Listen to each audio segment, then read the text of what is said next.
Hi, everyone, and welcome. I am joined today by Gilbert Doctorow, an historian, international affairs analyst, and author. And I would advise everyone to follow his Substack for some very insightful analysis of world events. So, welcome back to the program.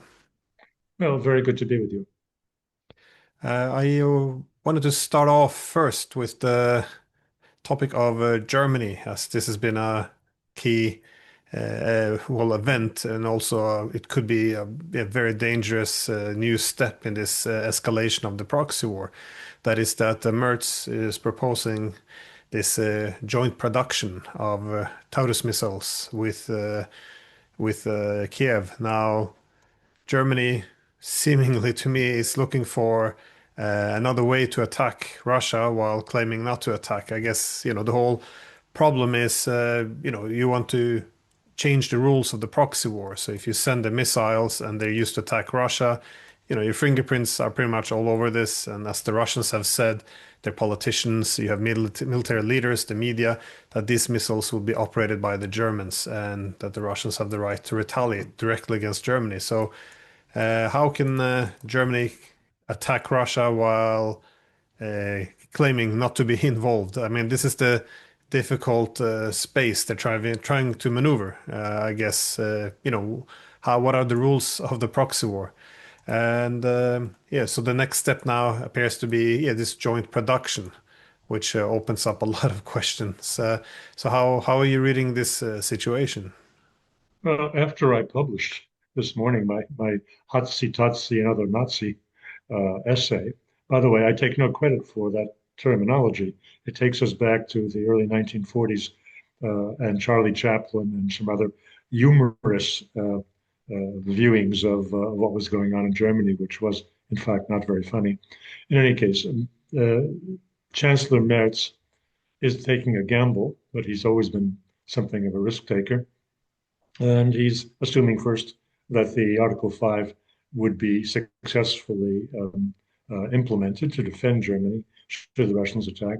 I think he's also assuming that the Russians are good to their word, and any attack they make on Germany will be directed against a military installation, probably, if it makes any sense, against the factory, and I believe it's in Bavaria, that was producing up to this year the Taurus missile, and that it would not be have a deep political attack on Berlin or on his government or on him personally.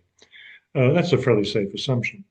He it possibly serve his purposes of driving up the German budget and the EU budget for military um, industry if the Russians, in fact, attacked Germany. So it's difficult to read exactly what his calculus is.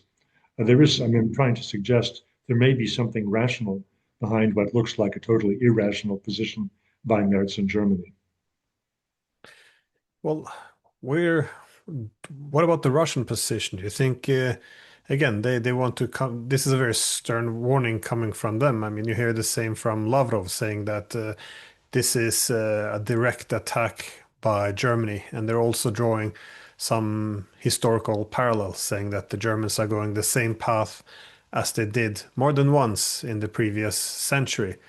And again, often we dismiss these things, I think, too easily. That is, we say, oh, we have the right to help Ukraine defend itself. But, you can argue that Russia has the right to help, Yemen defend itself or any other country that NATO countries have attacked. But if you have Russian long-range missiles operated by Russian soldiers, guided by their satellites striking in the heart of London, or, you know, we would not dismiss this as, oh, well, they have the right to assist a country with help. I mean, to self-defense. It is, I think, this dismissiveness and the people are very cautious to speak against, I think, what their governments are doing because, well, anything you say now can be construed as helping as taking Russia's side. So no one's really allowed to say the obvious, but this is a direct attack. So how do you think the Russians will react? Is this mere bluff, or do you think that they would actually launch an attack, destroy these facilities? Because I mean, the threat from NATO is, like all threats, is capabilities and intentions, and irrespective of any intentions from the NATO countries, if they don't have the capabilities, yeah, why wouldn't you go through with this? Well, let's take a step back and see how the Germans got themselves into this situation, because it didn't just happen with the personality of Mr. Merz, though that's a big contributing factor. We have to go back maybe 10 years or more when the Alternative for Deutschland started this all, which sounds a bit peculiar given that the AFD is now one of the strongest resistors to what Merz wants to do. But they started this in the sense that they made the claims of Ami go home, Americans go home, and that which had been a left wing call previously, and they were saying that Germans of today, this generation, bears no guilt for the sins of their grandfathers, which is a reasonable thing to say, except if you happen to be German, and except if you happen to have Russia as a neighbor, which doesn't forgive, but certainly does not forget what happened. 26 million citizens died in the war that was conducted, led by Germany. So the AFD, I think, unleashed this new German thinking that we are guiltless, that we are Europeans with European values, and allowed Germans, particularly the Greens, to step up on soapboxes and to start lecturing the Russians for violating human rights and violating the universally accepted principles of how states behave within Europe. So the AfD unleashed this, but then it was picked up by all German parties, and it has gone a lot farther, as we see today. Yeah. It was adopted by genuine revanchist tendencies that are in the center and center right, of which Mr. Merz is the outstanding case. Um, so that's how we got to where we are. What does Mr. Merz expect? What could he expect? Well, he could have his doubts. Will the Russians really do this? After all, what we Germans are about to do is no more a violation of Russia's red lines than what the Americans, the British, and the French have been doing without any consequences.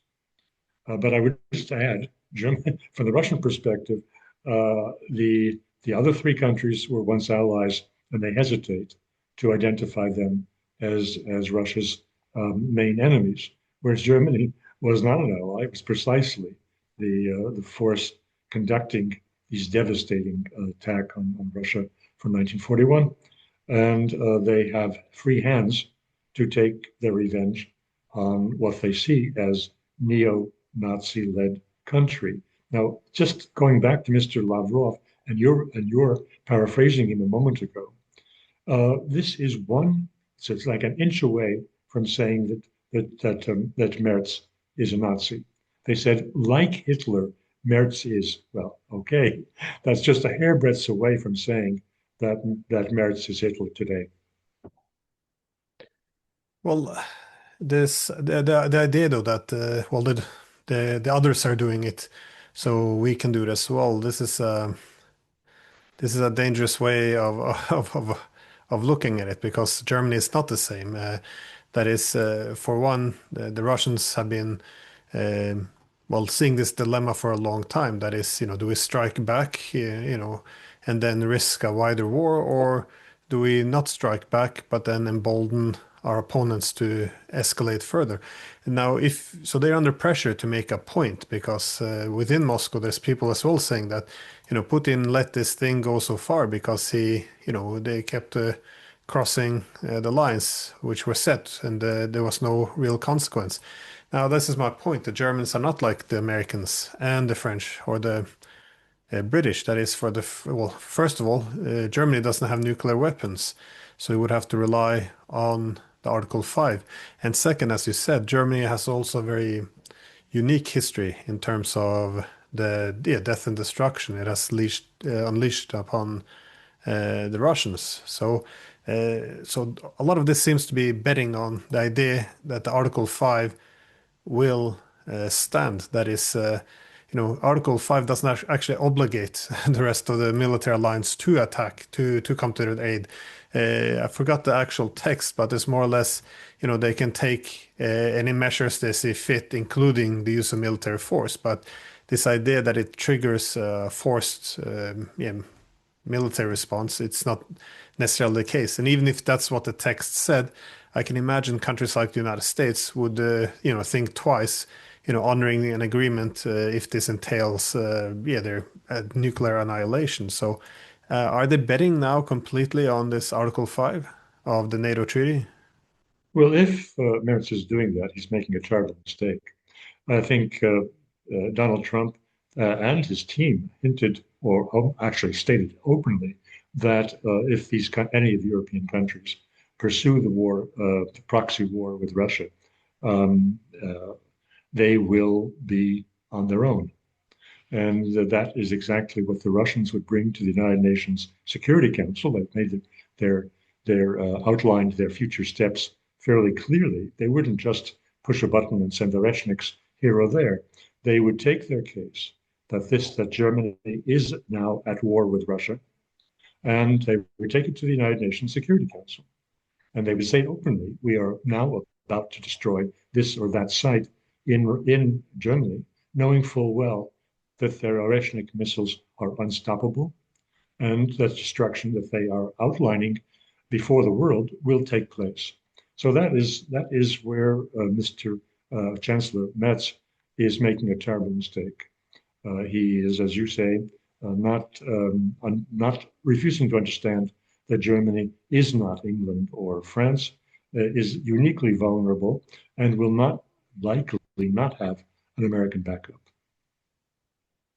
Yeah, no, that's a great point. Yeah, that the Russians probably would go this way too, because one of the things there that actually constrains Russia now, as the blood is boiling in Moscow, is the fact that they have other international partners, be it China, India, which they would like to maintain a good reputation. But if they go to the UN, explain, listen, this is Germany attacking us. There's no two ways of looking at this. We have the right to self-defense. We're not going to annihilate the nation, but we're going to destroy, as now much of political leadership say, we're going to destroy their military capabilities, which are being used to attack us, which is a measured response. Then, then I think while they might not approve, the Chinese and Indians and others might at least understand and well, maybe not look the other way, but this would not be seen as being an irrational, surprise attack. So in your thinking, then, if the Russians begin to take this to the UN, this is when the Germans should, well, effectively begin to expect a strike on their country. Well, Merz is really exacerbating the situation. When he spoke yesterday with Zelensky concluding their talks, he spoke about this joint production without saying where it would take place, though obviously not in Ukraine because the factory wouldn't last beyond the foundations if such a project were undertaken. But he left it at that. That is to say, he wasn't contradicting directly his coalition partners in the SPD, the Social Democrats, who have continued the policy of the previous chancellor, Olaf Scholz, and in refusing to ship the towers to Russia. But today's news, and this is the latest ticker on Russian news, is that he has said that they will deliver the towers after all. He's speaking about within a time frame of the next few weeks. Actually, when all of the Western countries aiding Ukraine, beginning with the United States, say they will do it in a few weeks, it means they've already done it. And the missiles have already been delivered to Ukraine. So that is a foregone conclusion. He is post-dating something that's happened already. If he's done that, and if the mission goes ahead, then we are just weeks away from the scenario that you and I have just discussed of the United Nations Security Council discussion of it, and likely Russian attack. On exactly what is not clear. The factory that has been producing the towers is out of production. They say they're awaiting new orders. And so to attack a non-functioning factory doesn't look like it's accomplishing a great deal. I also don't know exactly where Towers was produced because it is a joint Swedish German project. It could be that a lot of Towers was actually built in Sweden. So this becomes more complicated than it appears at first glance. Yeah, well, again, I also I think one thing that's not appreciated enough in the West is the extent to which the German history still plays in, because we kind of think of Germany now as, the country learned from its history, and we wouldn't go down any of these routes anymore. Um, but again, this is what the Russians sees is this is the same Germany that's as we speak actually, being complicit in aiding a genocide as we speak in Gaza, but also the the fascist elements in Ukraine. I mean, it's not the thing we're I think too dismissive of here in the West now, which is kind of strange because before the Russian invasion in 2022, this was a thing that the media spoke openly about, politicians could speak about. Leading Western media were discussing that the fascist elements in in Ukraine was a problem, that they had too much influence. Then suddenly Russia invades and it just disappeared. But it's important to keep in mind that it disappeared from our media, not the Russian media. This idea that Zelensky is has Jewish roots, so we can just dismiss all the evidence of the actual people who are has key positions is very dangerous. Um, and again, the way they see it as a wider historical continuity. I think that is they see the Ukrainian elements in the fascist movements cooperating with the Germans in World War II. They saw after World War II the United States and others backing them to weaken the Soviet Union, and now it's effectively some of the same again. So yeah, just to repeat this point, I get the impression now that yeah, the blood is really boiling in Moscow. They're very angry about this. I can't imagine German missiles flying in into into Russian cities, killing Russians, and somehow they're just going to look the other way. This is I don't understand how we came to this point. How is it possible that Germany is actually contemplating this? Well, the United States has contributed to this, and by specifically Donald Trump. As it may come out in our discussion further this morning, I am quite sympathetic to Trump's intentions and initiatives. However, there are uh, side effects which he and his advisors surely did not anticipate. One of the side effects of the United States withdrawing or reducing its attention to Europe and withdrawing from NATO, if not de jure, then in practice by cutting back its support of NATO, is that Europe has been liberated and left to itself. And there are a lot of rotten things in Europe that were kept under the surface or invisible because of the American presence. Now that America is backing away from Europe, these forces are freed to show themselves and to try to take control of politics. And Europe really is becoming a war project, not a peace project. So far, the animus and the hostility of feeling is directed against Russia. But I think the way Europe is headed right now, with all of the revanchist forces that we see in Germany, they have counterparts elsewhere on the continent, and we may see a lot of conflict within Europe that was kept at bay, that was kept under the surface by the American domination of Europe.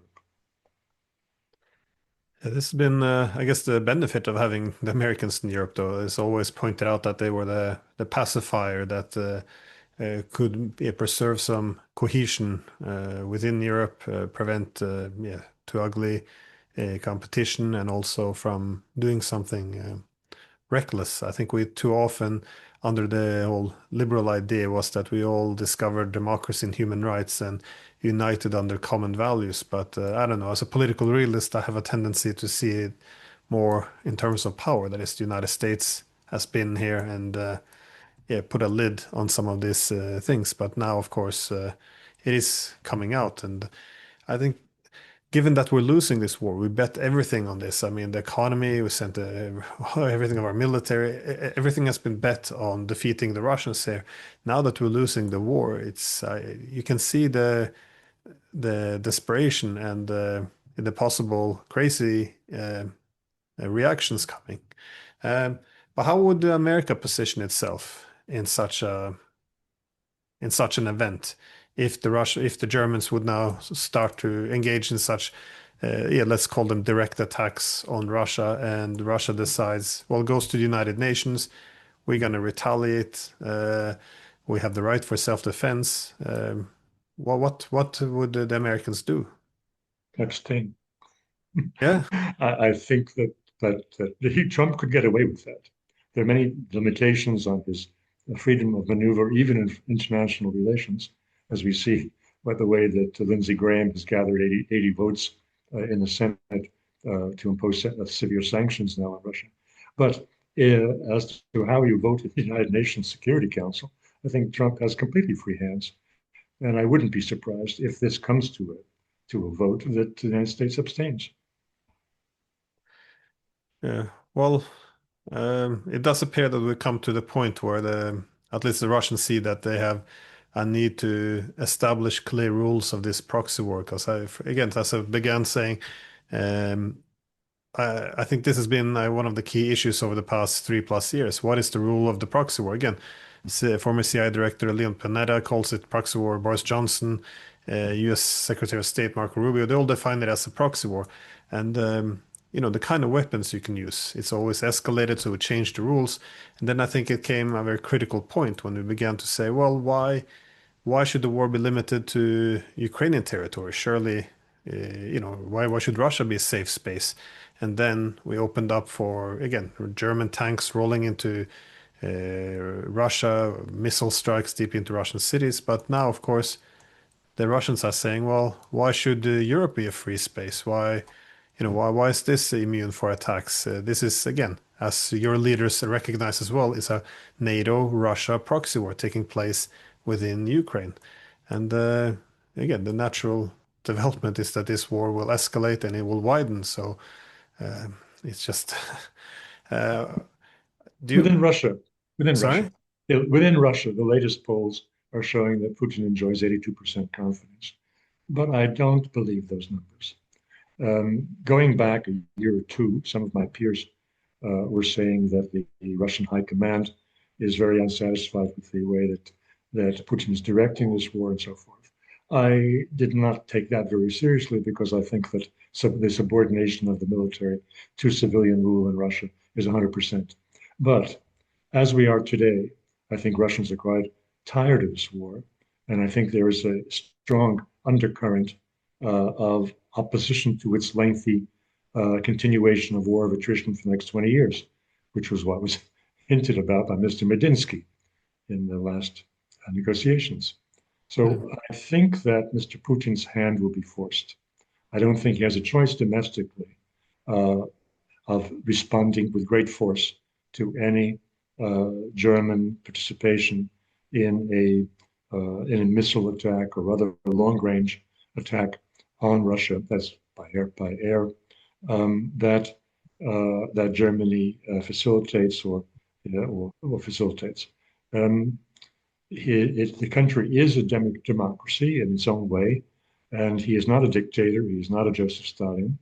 Um, when it was several days ago, rather shocking bit of AI reproduced Joseph Stalin on Solovyov's program, in which Stalin was saying how the Russian people were so important in World War II, the Russians, out of the whole Soviet group of nationalities, because the Russian people did not say our leadership. This is after 1941, 42, when when the Russian forces were rolled back to Moscow, they didn't say our leadership is not good. We should change it.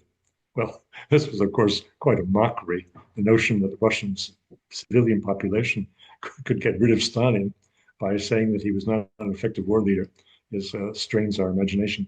But today it is feasible. Putin is not Stalin. And yes, he could be swept from power. I believe it, if he would not respond appropriately to a German attack. Well, this is yeah, this pressure which is mounting on Putin to, yeah, take a tougher line. You do see that the Russians are getting much tougher on the battlefield as well, and yeah, recently Trump had a statement that Putin is crazy, which is a very strange way to talk to another world leader, especially one when you're in the negotiations. But well, again, from my perspective, I saw it as also strange because, as you were saying, he's under great pressure, exactly not to be so soft, to be more aggressive, to respond to these escalations. But somehow, yeah, this was Putin being crazy, which begs the question whether or not you think Trump is well informed, because yeah, President Putin himself came out and said that he didn't think that Trump was informed. Why would the Russians go out with such a statement against Trump? The Russians, as Peskov made a statement like that, I think were a very well calculated statement. They don't want to let on that where they believe Trump's sympathies are and what level of understanding they have with him. That would not serve their purposes, and so they play along with the game, and they issue a very restrained diplomatic response that yes, the situation is quite tough today, and we understand emotional responses. That's how they handled it. But that's not what they believe. They believe, or I believe that they believe, and I myself believe that Trump should be not be listened to. He should be watched. What he says, everything he says, is calculated. The notion that he is a buffoon, that he doesn't follow the news, that he's out playing golf and couldn't care what's going on, is utter nonsense, which he genuinely manufactures for the purpose of keeping his opponents off balance, for the purpose of allowing them to think that he is another Biden who can be manipulated by his nominal subordinates and can be compelled to do what they want, not what he wants. This is a game. He is a very good actor. He's been on television. He knows how to act. And I find it surprising that some of my peers are taken in by this and decide that he is genuinely underinformed, that people are whispering in his ear and he's listening to them. Not at all. I think the man who made this devastating, very well prepared speech in Saudi Arabia um, about the crimes of the neocons and how wonderful it was that Saudi Arabia had raised itself in prosperity by its own bootstraps and not by the American warriors who were introducing democracy and the good life into the world. That speech, he didn't write it, of course, but he read it and he knew what he was reading. And that was a speech that is utterly inconceivable as being prepared by a buffoon or delivered by a buffoon. He knows what he's doing. And I follow his feet. What is he doing? Not what is he saying? And in this regard, he made do some very strange things, but which I anticipate. For example, what happens if uh, the Senate bill passes that Lindsey Graham has put up, and it is non-vetoable, and he's obliged to impose sanctions? I think this will be timed by Trump in a way that looks like an offset. Well, I'm walking away from the situation in Ukraine. It's beyond our possibility to resolve. So I'm sanctioning the Russians, to moderate their behavior, and I'm also stopping all this aid to Ukraine to moderate their behavior. It looks very reasonable, and that would be making the best of a bad situation. So I see him as being far more intelligent, far better informed, if you don't mind my saying so, than you or I are. He has much more, many more sources of information than we have. Um, and I think it is a mistake to underestimate what Team Trump is about. That doesn't mean you have to like it, but to underestimate it is a mistake. You know, that is an interesting question of whether or not he's yeah, a bit of buffoon, as they say, just listen to the last person stop, talk to him, or he's easy to influence, or if this is, yeah, as you said, a game, because it is interesting how if he's all incompetent, how we ended up in this situation where it looks as if he's trying to make a competition. Who can compete for his affection the most, Zelensky or Putin, and this is kind of how you're gonna obtain your power. Now this. Not linking yourself closely to either one of them and pairing neutral, it is a good game to play because if you wed yourself to one, then you alienate one, and the other one, has nothing to fight for. But I'm not sure if the Russians want to play this game though, because it looks now that the Americans have set up a situation where they can continue the proxy war against Russia, while at the same time demanding essentially that Russia does not respond, because then they're crazy, they're aggressive, and you will lose the affection of Trump. I'm not sure if they want to play this game. And in terms of the communication, do you think this on the Russian side is a deliberate role of former President Medvedev, that Putin tries to be more measured in his speech, but then the good cop, and then he unleashes his pit bull, which is Medvedev, who comes out effectively warning World War III. Is this how they're playing their information? Because I can't imagine this is just this always seems to be the case that yeah, Putin comes with the soft option, and here's Mr. Medvedev, who is our alternative. Uh, yes, they both sides are play acting, and that's not surprising. Better than they play act, and they go directly to one another's throats. Um, the, uh, the position of Russia is to follow its own North Star. Look, in the last week we heard recommendations from the states that the Russians get rid of Medinsky, that they appoint a new team, that they hand over their memorandum in advance. What are they doing? The Americans will know about the Russian memorandum on the 2nd of June when it's delivered to the Ukrainians. No advance warning, no advance information. The discussion that some people, including Americans, put up that the negotiations be moved to Geneva. It's not going to be moved to Geneva. The Russians and the Turks agreed it's going to be Istanbul, and it will be in Istanbul if it takes place at all on the 2nd of June. Mr. Medinsky will have the delegation. In short, the Russians are listening to Mr. Trump. They're not insulting him, but they're doing what they damn well please, according to what they think best defends their national interests. And that's how it's going to continue. Mr. Trump can pretend that he's influencing or directing things, but he's not. On the negotiations though, why is there no actual NATO-Russia negotiations? Why is because I was making the point long before the Russians invaded that the conflict was being artificially constructed as a Ukraine-Russia conflict. But because NATO said, we're going to expand, we have an open door policy, the decision has been made. In other words, this whole great power responsibility between the Americans and Russians to come together and find a European security architecture that isn't too zero-sum in nature.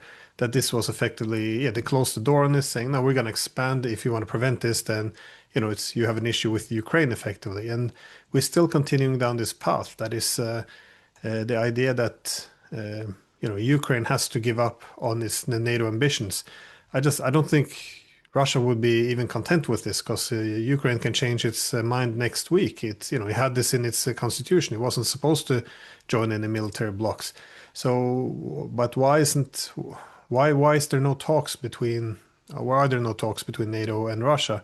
Surely, you know, these are the main two actors in the European security architecture, which should sit down and again return to the whole Helsinki Accords format. Like, how do we create a Europe based on indivisible security without dividing lines? Something that, yeah, is a positive sum game.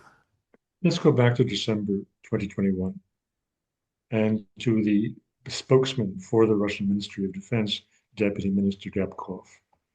And there I find the answer to your question. There's step one, the step two. Yes, the whole crisis in Ukraine was over the architecture of European security. And logically, as you say, the negotiation should be with NATO. However, what did Ryabkov say? He said, "We go back. We go back to the status quo ante before the expansion of NATO, 1997, 1999. We go back to that period. That's what we want to reinstate. And if you don't agree to it, we will push you back. Pushing NATO out of Ukraine is the most important demonstration of Russia's ability to physically push back NATO. If it means marching on Paris, they will march on Paris. And I think everyone understands that. If they destroy the Ukrainian army, they are in effect destroying NATO's capabilities. And I don't think that even the thickheads here in Brussels will miss that point. So step one is capitulation in Ukraine. Step two is capitulation in Brussels. So, yeah, because well, that was my last question. That is, the there's even in Western media now they have reports that the Russians are producing a lot of heavy military hardware. However, they're also reporting that very little of this is going actually to the front. That they're already supplied sufficiently. They're already manned. Instead, you're seeing a very powerful army being built up in the rear. And we also know that the Russians have Oreshnik missiles, and they are likely putting this on to mass production to get as many as possible. But we're not seeing any of the Oreshnik missiles being used either. Do you see the Russians preparing for a wider possible war? I'm not suggesting that that this is a desired situation. Indeed, even Western observers are recognizing that Russia has gone to great length to avoid a direct conflict with NATO. But now that we're reaching the final stages, the Ukrainian military is collapsing. The Europeans are getting very desperate. The Germans are now seemingly preparing to engage in direct attacks on Russia. That the Russians are setting themselves up, preparing for a wider war once the Ukrainian army has been broken. We go back to where we were at the start of all of this, when Lavrov said, "Hold truth. If you want peace, prepare for war." And that's exactly what they're doing. Well, that's a yeah, good answer. So okay, well, Gilbert Doctorow, thank you so much for taking the time on a holiday as well. So I appreciate it. So yeah, have a good day. Thank you. My pleasure.